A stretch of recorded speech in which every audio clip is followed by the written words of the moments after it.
Hi, I'm theciaellis and welcome to Grandma's Homestead. Alright, I do have another video in the works I've been working on, but I'm still trying to actually get the actual work done that I'm videoing. So we're doing another homestead update today.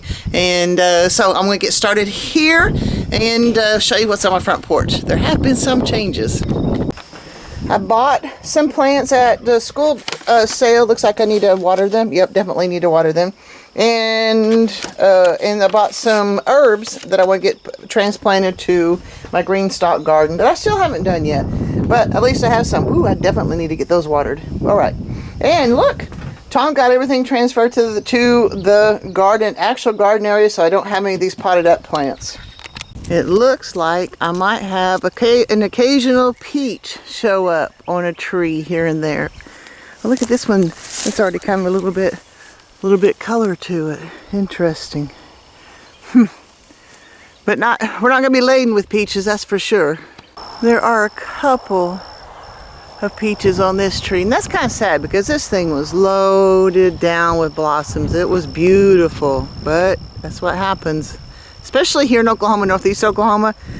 We get a few warm days, trees get confused and they start blooming, and then we get cold again. Well, I was hoping to see some fruit set. Oh wait, I see one now. Oh, can you see that? Right there. But even then, because, you know, like this is a pear tree that bloomed late, so I really was hoping that there would be a lot more on here. Maybe there will be down the road. Oh, here's a few more here. Okay, now I'm finally seeing a few pieces of fruit. Okay, good deal. I was beginning to worry. And I am starting to see a little bit of fruit set of the wild blackberries too, so that's a good thing too. And we got a mess of wild blackberries on this property, but they make such tiny fruit, it's almost not worth it, especially with all the thorns they have on them. And this is that sumac. My plum tree, and again I had to look real hard, but there's a couple of plums. But yeah, we're not going to get much fruit, not from the orchard trees this year anyway. My breastbirds have been a bit of a challenge these last couple of weeks. The roosters, they actually killed one of my hens.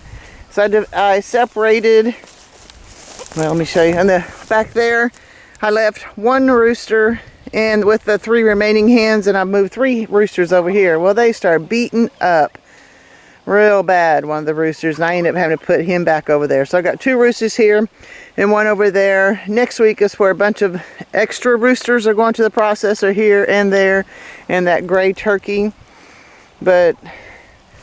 And so, yeah, that's not ideal, but it's better than killing each other. Another thing is, the hens are okay, and I understand that chickens, when they first start laying, lay little eggs, but even these that have been laying for a couple of weeks, those are pretty little eggs. So I'm still up in the air with the breast. We'll find out. They better make pretty good meat, that's for sure. And these are my Cornish Cross. They're looking pretty good. Before Cornish Cross, they're taking in a little bit of sun right there. There are more in here. I think there's 43 left out of the 52, something like that. I can't remember. I lost 2 more the other day, but you can tell they've got plenty of room. But dadgum, they can poop. I just moved these guys a couple hours ago, and you can see where they've already trampled down and poop and everything like that. But they're doing pretty good. They're going to be going to the processor in a couple weeks, I believe. These cages have the asparagus in them, and it looks like we missed one. Tom missed one when he went to gather some up last night, but you can see where some of them are even on the outside of the cages.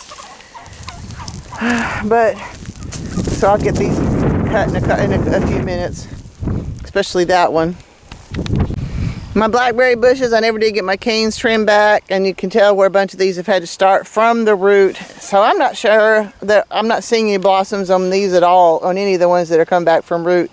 I may not get any fruit off my blackberries this year, which is kind of a bummer because these are those thornless blackberries and they make nice big fruit. This is one of my apple trees, and you can see where the blossoms they've lost their petals, but I'm not seeing any fruit set on these yet either. I have a little bit more hope with these. There weren't a lot of blossoms on them, so yeah, but at least they didn't blossom before the last frost. The garlic bed is coming along nicely, and that looks good. My grapevines, you can see some of the, I don't know, these clusters are kind of little. I find one with bigger clusters on it, because I know I got them. Oh yeah, like right here. See, we got some bigger clusters here. And those are looking pretty good so far. I didn't get this bed weeded, but you can see I've got a few asparagus coming up here, so that's looking pretty good. I got, this one hadn't been weeded yet either. But I did manage to get down and get a few of this one weeded. And I got one coming up there. So, yeah, between the grapevines and the asparagus, at least we got something going for right now, and that's good.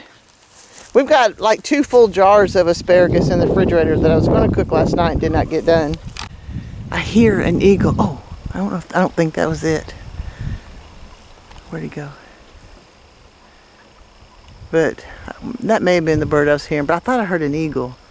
Because every once in a while we'll have bald eagles fly over.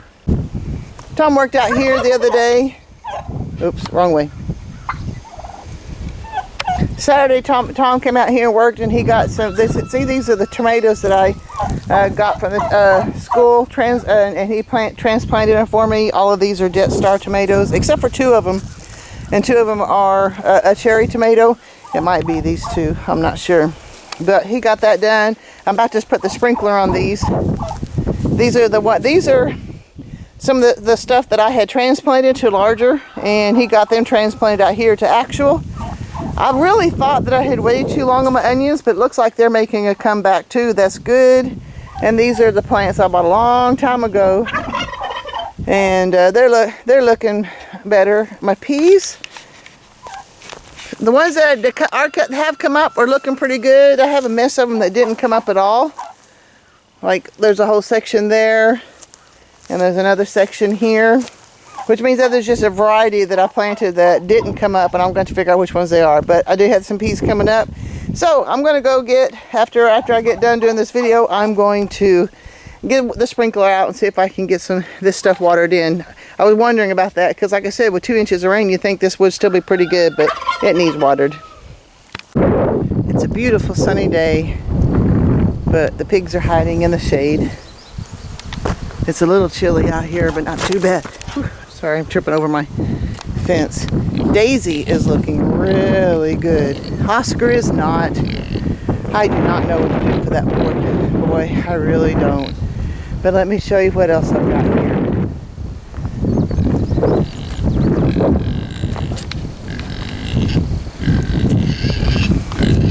Baby piglets. Aren't they cool? 9 of them. Healthy and as cute as they can be. So I have to admit, I'm really grateful for the piglets. She had 9 piglets. Every one of them were healthy and beautiful. I'm so grateful for that, especially after the heart-wrenching fiasco with Daisy. It's good to see that Waddles was able to get the job done and didn't need anything from me. I came out to do evening chores, and she was already well underway, and I thought that she was done at about 6, but then I guess she had 3 more, and so beautiful piglets. I was very grateful for them. Trying to sex them the other day, and I was intimidated because this is a good docile breed of pig, but she's still a mama pig, and I'm crawling around my hands and knees trying to catch piglets, and when they squealed, she was squaring off with me, and she never tried to hurt me or anything. It's just I was intimidated. So I'm not real at all convinced I did a good job of sexing them. So I'm going to have to try it again, and I've got some tags and stuff that I can do for them too. But the good news is, just down the road at the school, the ag teacher said he'd help me if there's anything I need to get castrated. He could do that as part of a class project, and I may ask him to help me with the tagging too, because I'm way out of my league on this. But I am, like I said, very grateful for this to be. It's a beautiful spring day. The wind is out of the north, which is kind of odd, but the sun is out. It's gorgeous. We just got over about 3 days of rain, and we ended up, I think we're getting over 2 inches what we got of rain. It was nice, slow, steady rain. I couldn't get much done outside. I mean, I You can work in the rain. I don't do well working in the rain. So it's time for the sun's out and it's time for me to get back to work. But I just kind of wanted to give you an update, show you what we got going around here, what's changed, what hasn't changed, and my beautiful little piglets. All right, guys, God bless. I'll see you next time.